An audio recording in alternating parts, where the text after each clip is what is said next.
అందరికీ నమస్కారం. Welcome back to my channel అమ్మ బొమ్మ ముచ్చట్లు. చాలా ఏళ్ల తర్వాత అయితే ఇలా చాట అలికే వాళ్ళు మాకు కనపడ్డారనమాట. మేము చిన్నప్పుడు ఉన్నప్పుడంతా ఆల్మోస్ట్ వీక్లీ వన్స్ వీళ్ళు ఈ యొక్క పేస్ట్ ఏదైతే ఉందో దాన్ని ఎత్తుకుని వచ్చేవాళ్ళు. కానీ ఇప్పుడు అంతరించిపోయిందనే చెప్పాలి.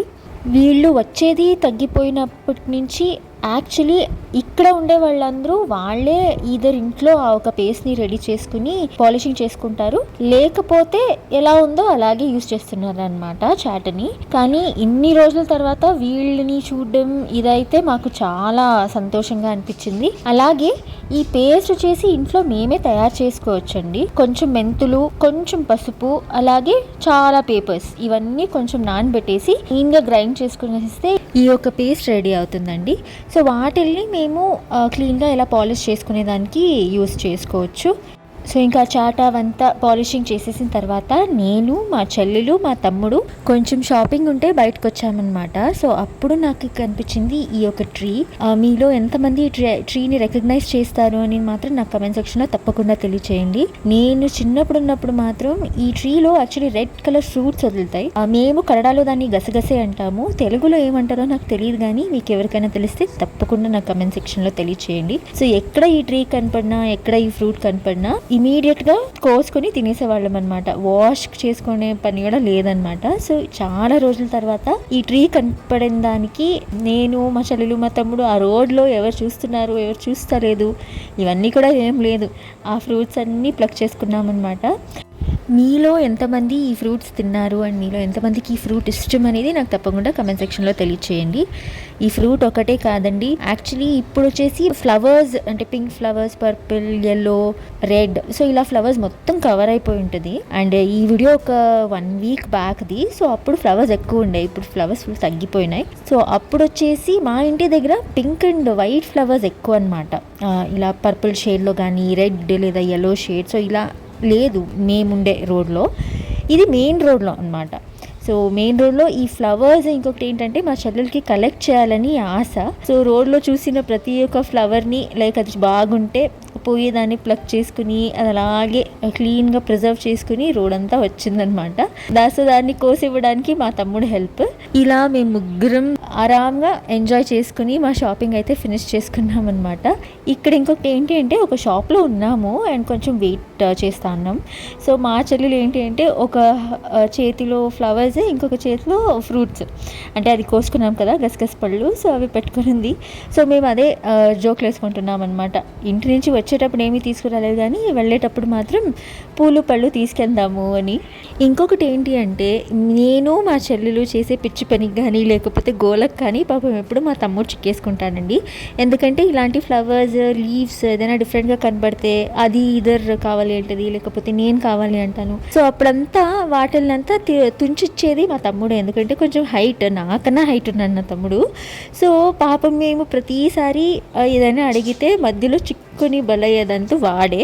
మన తెలుగు వాళ్ళకి టొమాటో పచ్చడి కానీ లేదా రోటి పచ్చడి కానీ ఆవకాయ కానీ ఎంత స్పెషలో, అలాగే ఇక్కడ కర్ణాటకలో మెయిన్లీ బెంగళూరులో అండ్ మా ఇంట్లో టొమాటో గొజ్జు చాలా స్పెషల్ అనమాట. సో ఈరోజు ఆ టొమాటో గొజ్జు రెసిపీని నేను మీ అందరికీ చూపించబోతున్నాను అనమాట. ఫస్ట్ అయితే ఒక ప్యాన్లో ఆయిల్ వేసుకుని ఆవాలు, జీలకర్ర వేసుకుని ఆవాలు మంచిగా చటపటలాడినాక కరివేపాకు, తర్వాత వెల్లుల్లి, కావాలంటే మీకు శొంఠి వెల్లుల్లి పేస్ట్ వేసుకోవచ్చు, కానీ మేము ఇక్కడ శొంఠి వాడట్లేదు. జస్ట్ వెల్లుల్లి కచాబచాగా దంచేసుకుని యాడ్ చేసుకుంటున్నాం అనమాట. తర్వాత ఇదంతా కొంచెం ఫ్రై అయ్యాక ఎర్రగడ్డ వేసుకోవాలి. మా అమ్మ ఎప్పుడు ఏ వంటకం చేయబోతున్నా ఒక మాట చెప్తుందండి, సింపుల్గా అలాగే టేస్టీగా వంట చేయడానికి కావాల్సింది ఓన్లీ 6 ఐటమ్స్. అది ఎర్రగడ్డ, తెల్లగడ్డ, టొమాటో, ఉప్పు, పులుపు, కారం. సో ఇంత మాకు కరెక్ట్గా మా ఇంట్లో ఉంటే ఎలాంటి వంటకమైనా చేసేయచ్చు అని అయితే మా అమ్మ చెప్తుంటుంది అనమాట.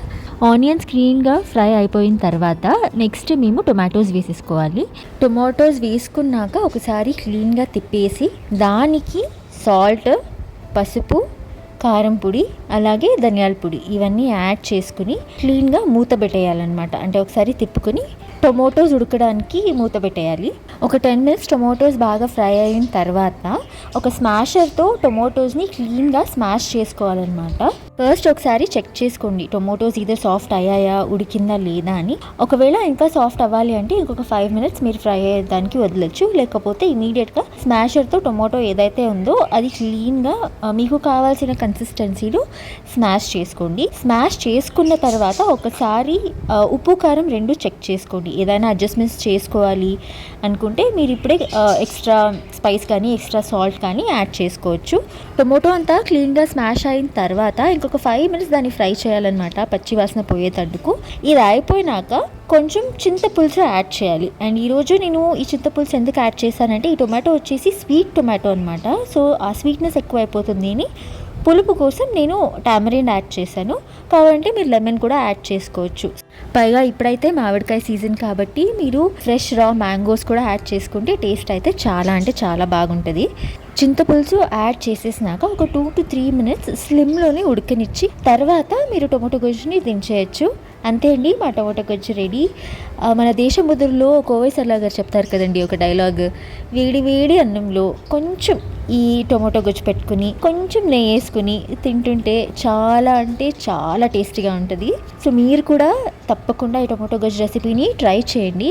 అండ్ ఎలా అనిపించింది అనేదాన్ని నాకు కామెంట్ సెక్షన్లో తెలియచేయండి. భోజనాలన్నీ అయిపోయినాక నేను మా చెల్లెలు మా తమ్ముడు బయటకు వచ్చామండి, అంటే ఇంటి బయటే.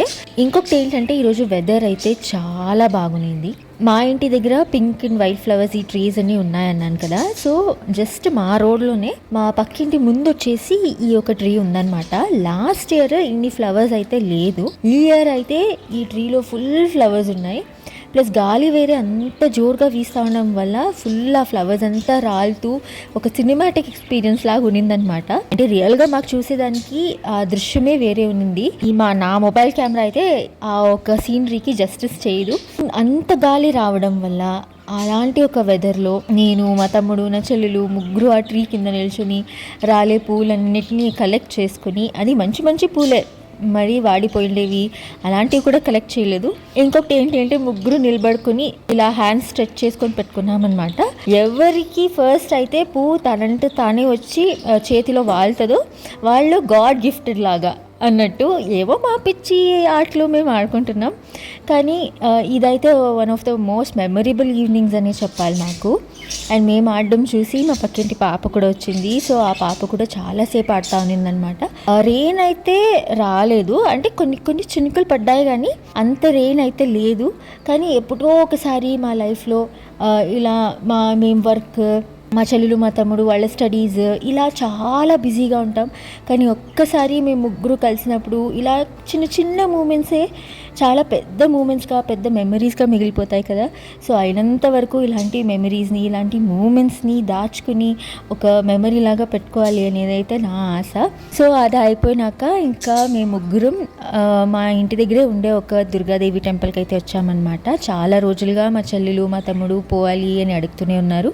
సో ఇన్నేళ్లకి ఈరోజు వాళ్ళని టెంపుల్కి తీసుకురావడం అని అయితే జరిగిందనమాట. అండ్ టెంపుల్ లోపల కెమెరాస్ వీడియోగ్రఫీ అలా లేదు కాబట్టి నేను టెంపుల్ లోపల అయితే ఏ ఒక వీడియో కానీ ఫోటోగ్రఫీ కానీ పట్టలేదు. సో ఇంక ఇక్కడ దర్శనం ముగించుకొని మేము ఇంటికైతే బయలుదేరిపోయినాం. సో ఇదండి ఇవాటి వ్లాగ్. ఇలాగే సపోర్ట్ చేస్తూ ఉండండి మా ఛానల్ని. ఇంకొక మంచి వ్లాగ్తో నేను మీ ముందుంటాను. అప్పటి వరకు కీప్ వాచింగ్ అమ్మ బొమ్మ ముచ్చట్లు.